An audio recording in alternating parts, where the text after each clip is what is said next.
मैंने अंदर से देखा है, बहुत सारे अपवाद इधर उधर के लोग फैला देते, कई महात्मा भी फैला देते। मैं दोनों पक्षों की बात कहूंगा, फिर भागवत जी में प्रवेश करूंगा। मेरा ऐसा मन में विचार आया, क्योंकि जब मैं यहां आ रहा था तो मेरे से बहुत सारे प्रश्न भी मेरे पास पहुंचे। दुनिया में सब लोग अलग अलग प्रकार के लोग पूछते हैं, तो किसी ने मुझे प्रश्न पूछा, आपका इस्कॉन को लेकर क्या मत है? मैंने कहा, सबसे पहले कथा ही यहां से शुरू करी जाएगी आज, तो सुन लेना।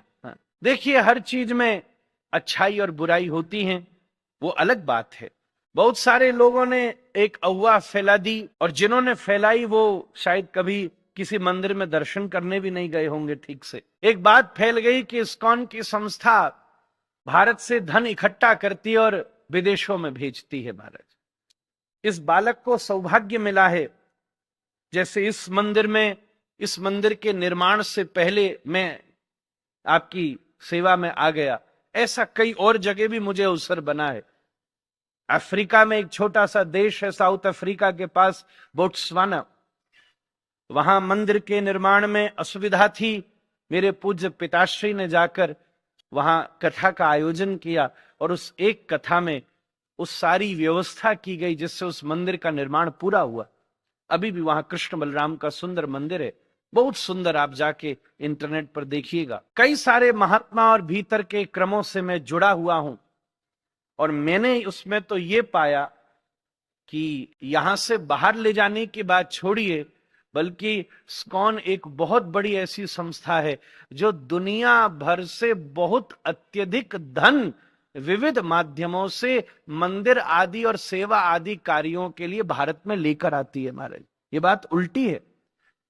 एक यहां का बहुत बड़ा नियम है, क्योंकि बहुत सारे जीबीसीज से मेरा परिचय है, कोई भी एक मंदिर दूसरे मंदिर को धन नहीं दे सकता। रायपुर के वैष्णव रायपुर के लिए ही सेवा इकट्ठी करते हैं और यहीं के लिए संबंध बनाएंगे। अगर मानिए राजनंदगांव में किसी को मंदिर बनाना है तो वहीं के वैष्णवों से सेवा एकत्रित करके बनाना होगा। सुलोचन प्रभु, अगर हम गलती कर रहे हो तो आप बताइएगा। ऐसा ही है, इतना इतिहास तो हम भी जानते। इसलिए यह बिल्कुल घोर अफवाह है, वो व्यक्ति कुछ नहीं जानता। हम उसके सामने संस्था के व्यक्ति नहीं है, फिर भी किसी व्यक्ति से प्रार्थना करके इन साक्ष्यों को सामने रख सकते हैं। वो आके बैलेंस शीट्स चेक कर सकता है। ऐसा एक भी स्थान पर नहीं हुआ आज। और तो और छोड़िए, इस देश का जो एक सबसे बड़ा मंदिर मायापुर की धरती पर बनने जा रहा है वैदिक प्लेनेटोरियम के नाम से, उसमें सबसे ज्यादा धन तो अमेरिका से ही इस देश में चल करके आया है। इस समय भारतवर्ष का जो सबसे बड़ा मंदिर निर्माणाधीन है मायापुर की धरती पर, जिस पर सबसे बड़ा धन वर्तमान में फोर्ड कंपनी के मालिक, जिनका नाम अम्बरीश फोर्ड है, वो भी इस्कॉन के फॉलोअर हैं। मैं आप सबसे कहूं, जिन्होंने सबसे बड़ी धन दिया है, वहीं से चल करके इस देश में आया है। इसलिए यह बिल्कुल घोर अफवाह है, ऐसा कहीं भी नहीं है।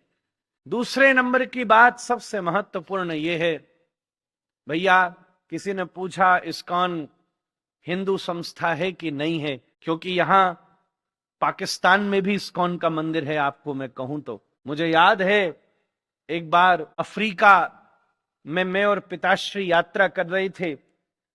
बहुत दूर दराज का क्षेत्र था, दूर दूर तक कोई नहीं था। एक जगह गाड़ी वाला पेट्रोल डलाने के लिए रुका, तो हम दोनों फ्रेश हवा लेने के लिए उतरे। दानों तरफ दूर दूर तक खेत था और कुछ नहीं था। ड्राइवर बोला, यहां असुरक्षा है महाराज, ज्यादा बाहर मत जाइए। तो हम वहीं घूमने लगे।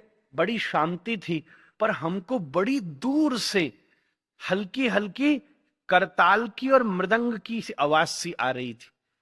खेत के बीच में छोटे छोटे घर थे। ये मैं कीनिया की बात आपको कह रहा हूं। तो हम और पिताजी के मन में उत्साह बना, तो 100-200 मीटर खेत में चल करके अफ्रीका में गांव में हम गए।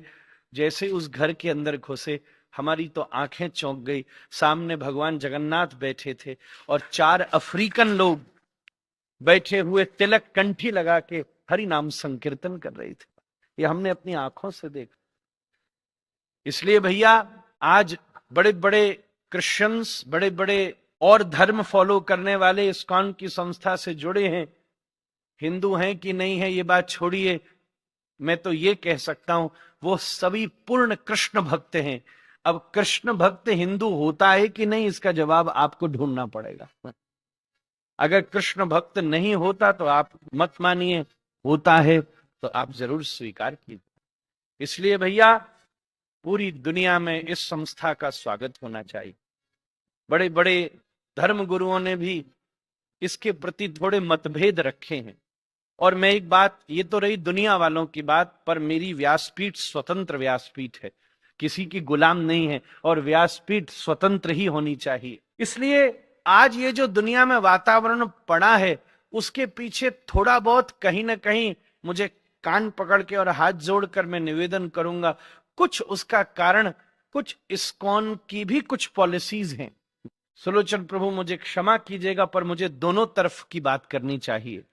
अगर हम इन चीजों को ठीक करना चाहते हैं तो हमें इस प्रकार का प्रबंध करना चाहिए।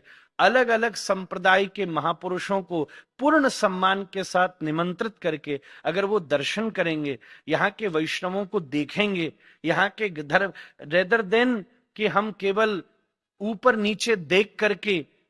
आज मेरा ये सौभाग्य है, दादा गुरुजी की कृपा से इस देश का कोई से भी संप्रदाय का महात्मा क्यों न हो, इस बालक का सौभाग्य है कि वो सब स्नेह और लाड़ के साथ मुझे देखते हैं।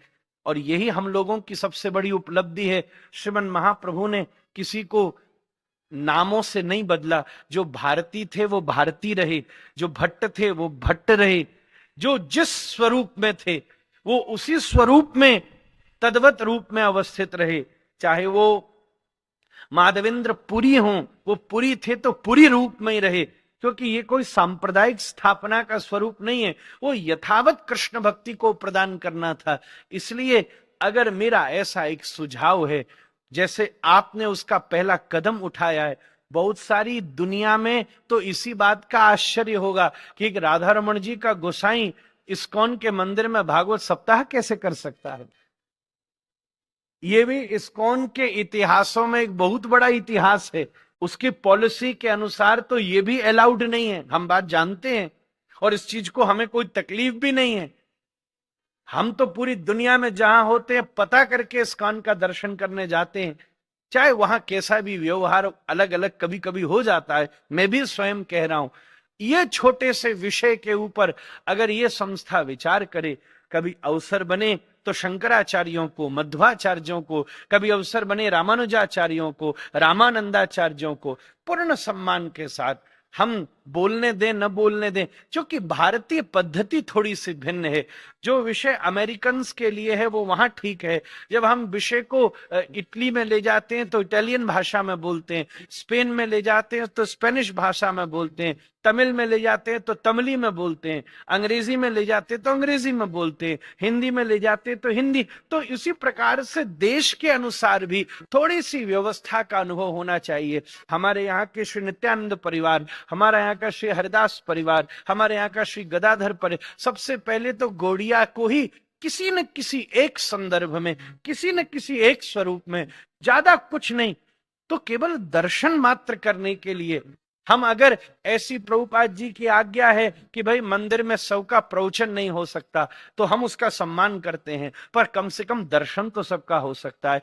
कई जगह हमने ऐसा देखा है सुलोचन प्रभु कि वहां के देश के अधिकारी, देश के बड़े बड़े नेता अभिनेता, बल्कि राज्यपाल, जो कई लोग तो मांस भक्षी हैं, वो तो आकर के आयोजनों पर, एनुअल फंक्शंस पर और हमारे फेस्टिवल्स पर मंदिरों में सार्वजनिक प्रवचन कर रहे हैं। और जो कोई वैष्णवोपासी है, चाहे दूसरी संप्रदाय का है, गले में कंठी पहनी है, और अगर हम उसकी अवज्ञा करेंगे तो ये भी अनुचित व्यवहार ही माना जा रहा है। आप सबने मेरी इस बात को स्वीकार किया है, मैं भी उसके लिए बड़ा प्रसन्न। देखिए दोनों बात है, पहले मैंने दुनिया से ही ये बात कही, और ये परिस्थिति भी क्यों बनी उसका सबसे महत्वपूर्ण कारण भी यही है, यही उसका स्वरूप है।